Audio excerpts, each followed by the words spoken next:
Reinstatement. Impacts of the military draft. Wars are the most complicated and destructive occurrences in the history of the world. They destroy civilizations, economies, infrastructures, and lives. Grade 3. This is an excerpt from a student research paper from Colby College about the military draft and its effects. The military draft was a program that lasted from 1917 to 1973 in the U.S., where the government would take young men and draw their names from a lottery for them to join the military. It was first used on July 20th, 1917, during World War I due to lack of volunteers in the military, and was last used in the Vietnam War. It was ended in 1973 as a way to stop protests against the Vietnam War due to the government believing people would stop protesting if they didn't have to fear being drafted.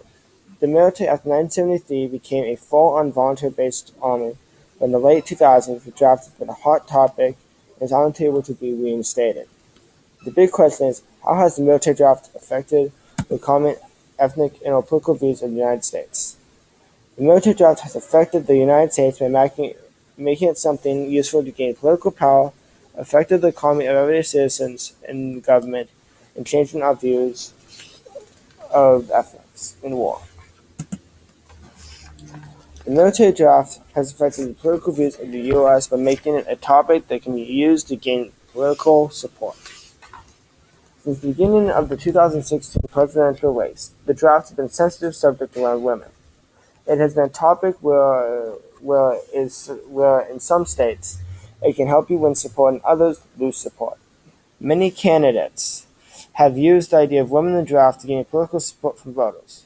Also, there's a lot of pressure on the government to allow women to be drafted, and making it a topic can either let you stay in office or not. For example, in the Republican debate on February 13, 2016, presidential candidates were asked if the selective service or draft should include women.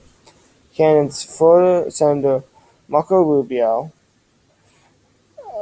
former Governor Jeb Bush, and Florida Georgia Governor Chris Christie said that they would include women, and Chris Christie has since dropped out. Browning. This quote shows that politicians use the draft to gain political support because this example shows how almost all candidates said that women should be drafted. By doing this, they were able to stay in the race except for Chris Christie. This supports my claim that the military draft helps people gain political support because by using a topic that's important to a community, Republican sense, or where we gain support in pro-women military state, such as North Carolina. Also, in a CNN video after, on the military draft of women, it states that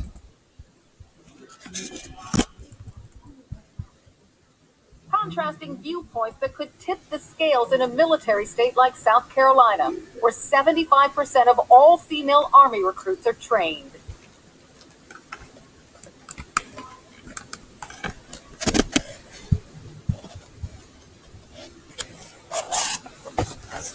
this shows that by using the idea of women in the military draft in a pro-military state such as South Carolina, people were able to gain support from political power because by using the draft in a pro-military state such as South Carolina, they were able to get what the people wanted to hear and help tip scales of who would gain support in that state.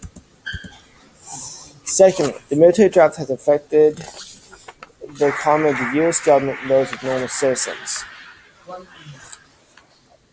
Since the first army in ancient times, there has been a cost revolving around equipment, manpower, food, water, and transportation of the military. The commanding power has to raise these funds to accomplish these economic demands, which can get pricey very fast. This is no different in today's world, except the technology is more advanced and things are more expensive to maintain. Weapons, transportation, and equipment are really expensive. For example, if the draft was brought back and about 2 million people taking on the workforce, that would take a big hit on the economy.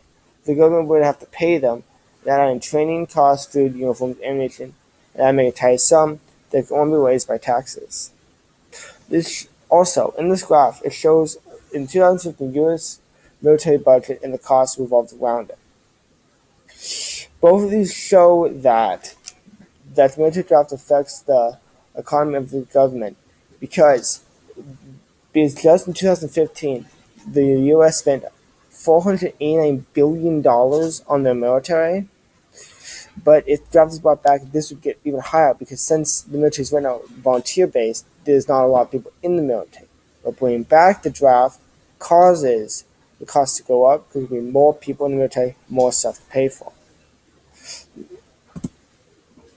Also, for military to operate, it costs about $50,000 to $100,000 a year, and therefore the soldiers' wage would be too low for people to supply the labor sources to feed and clothe the soldiers. This shows that in a year, on average, almost almost about a tenth of $1 million are spent to maintain are spent doing that, and that's just for soldiers' wages, which is super low. But if the draft is brought back, these wages would have to go up because would have to go up to pay for all the people, but then everyone else would not have enough money to pay for their stuff like food, clothes, and those soldiers because they spend all their time and resources to pay for that.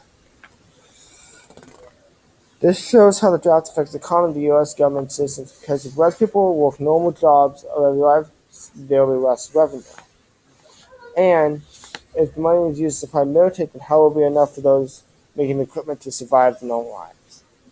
In economic and political decisions in the government, there may be ethnic beliefs that will be broken in order to achieve these decisions. The military drafts affected the ethnics of the U.S. by changing how people view war and military. War is all about fighting based on the belief that what a country thinks is right and fighting for that belief. It is based on our ethics of what we believe is right, wrong, and fight for that belief. Ethnics of soldiers we send to fight for those principles has been something that has never been focused on in the past year. Now the idea of bringing back the draft, ethnics of our soldiers have become a serious factor in the decision. Those in support of bringing back the draft believe that by implementing the draft again will cause politicians and voters to be more selective in choosing which battles are worth fighting and at what expense. This shows that the draft will cause those who make the decisions on what wars the U.S. fight think about the human costs on our side, and having the draft back, Congress and the President will think how many of our soldiers will die, and not just our opponent. It shows how the draft affects how people view the military, and because it shows how government will think more about the human costs of war and fighting the war. Secondly, in war, the weight falls upon the shoulders of civilians who may not be drafted. The war becomes the ultimate cost of life, and not just winning. Grady. This example shows that the draft will cause people to think about not just if we will win the war, but how many of our troops will die achieving victory. It shows how people will see victory not if our opponent surrenders, but how many of our soldiers die trying to bring its victory. It connects back to how the draft affects how people view the military and the draft, because by having the draft back and people being put in the military, the U.S. will take into account of human lives in war. Ethics, politics, and economics of the draft will have to consider when thinking about bringing the draft back. So, how has the military draft affected the economy, ethnic, and or political views of the United States? The military draft affected the United States in making the draft something used to gain political power in pro-military states, gain power by saying you support the draft, or non-pro military draft states where you can say, I do not agree with the draft.